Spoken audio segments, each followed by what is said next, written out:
Levar pra largar no chão encostado lá na máquina. Vai começar a sair alumínio. Aí, ó. Vai virando o corpo. Vira, vira. Vamos, vira mais. Vai virando, pode virar. Vai derreter esse corpo. Vai endurecer, vai endurecer. Tá segurando muito, mais acabar de cima. Deu, para o forno. Tá, agora empurra lá pro fundo. Comprime bem. Vê se sai algum alumínio ainda e puxa ele bem lá pra fora.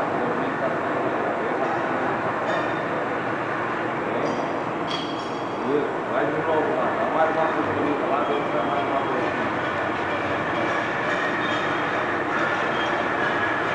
Tá, muito alumínio.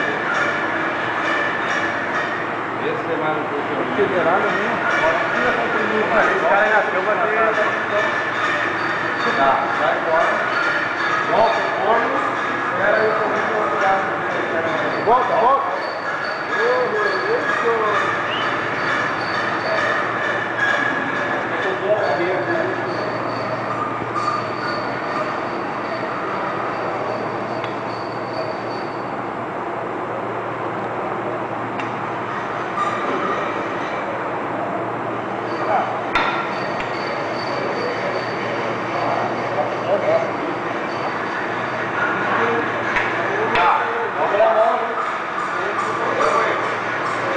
Cuidado com o degrau.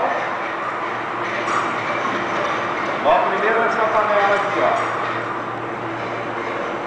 Essa primeira, encosta ela aqui, ó.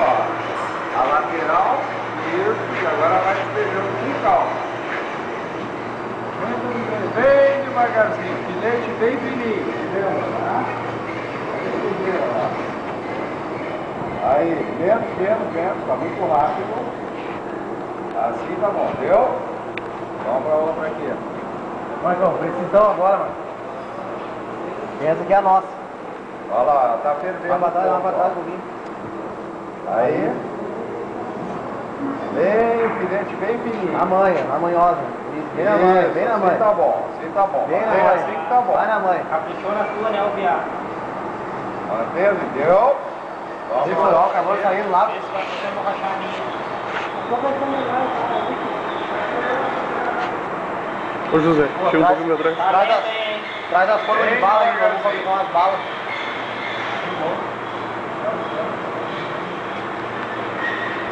Isso, assim mesmo. Mantém assim que tá bom. Mantém assim que tá ótimo. Tá, deu? Vou despejar o resto aqui, ó, nessa panela aqui, ó. Puxadinho. Pode virar tudo aqui que eu tô segurando. Pode despejar tudo. Vira tudo. Vira mesmo. Segura aí. Tá? Aí o todo. Pode virar sem medo. Fechou. Tá, pode apoiar agora de novo aí no cabo. Tá? Modelo de cigarro, aventais, protetor.